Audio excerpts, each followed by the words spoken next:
The moon cast its silver light over the bustling village square, transforming the red clay ground into a glowing tapestry. It was the night of the Yam Festival, a time of celebration, unity and tradition in Umuahia. Drums echoed through the air, accompanied by the melodic hum of the Ojin bell and the hypnotic chant of the singers.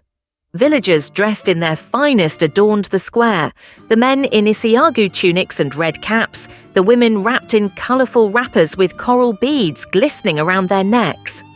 Adana, the daughter of Nze Okafor, the village chief, stood by the Udala tree at the edge of the square.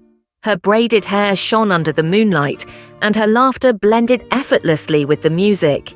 She was the jewel of Umuahia, admired for her beauty and grace, yet her father's strict adherence to tradition often weighed heavily on her heart.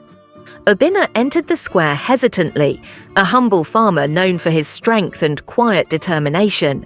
Dressed simply in a white tunic, he carried a carved wooden staff, a family heirloom, as he observed the festivities. He had come to sell his yams, but found himself entranced by the joyous atmosphere.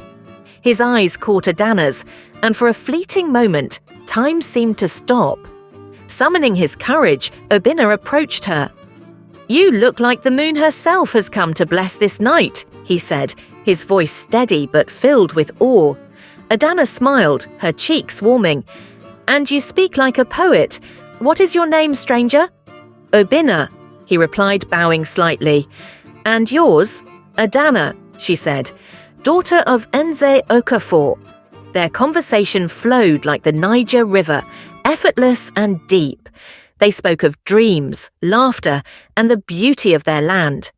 But as the night deepened, Adana's joy was tempered by a gnawing unease.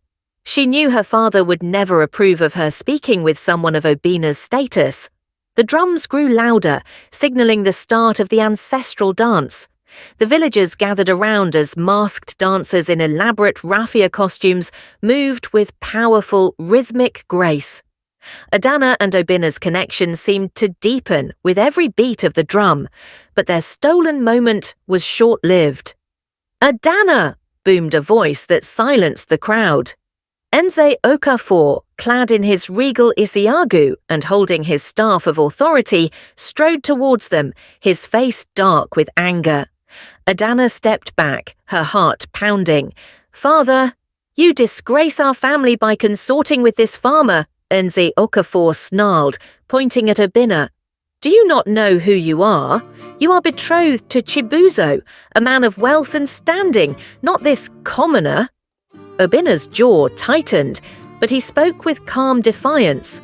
"With all respect, Nze Okafor, does love not matter more than wealth?" The chief's eyes blazed. "You dare speak of love. Do you know the curse your family carries? The bloodline of Nwokedi is cursed. Any firstborn of your union will face tragedy. This is why your kind is unworthy." Adana gasped, her gaze darting to Obinna. "Is it true?" Obinna's shoulders sagged. "It is true," he said quietly. "But I have spent my life searching for a way to break it. Adana, I would rather face the wrath of the gods than live without you." Nze Okafor raised his staff. "You will stay away from my daughter, or you will face the consequences." Adana's voice trembled, but held resolve. "Father, you cannot dictate my heart. If there is a curse, then I will help him lift it.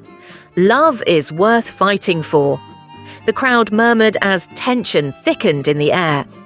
Nze Okafor glared at his daughter, his authority challenged in front of the entire village. "You will regret this defiance," he said, turning away in anger. As the villagers returned to the festival, their whispers filled the night.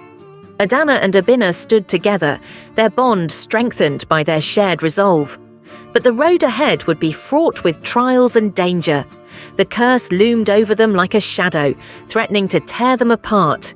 Yet, in the face of tradition and fate, their love burned brighter than ever, lighting the path to a future neither could yet foresee.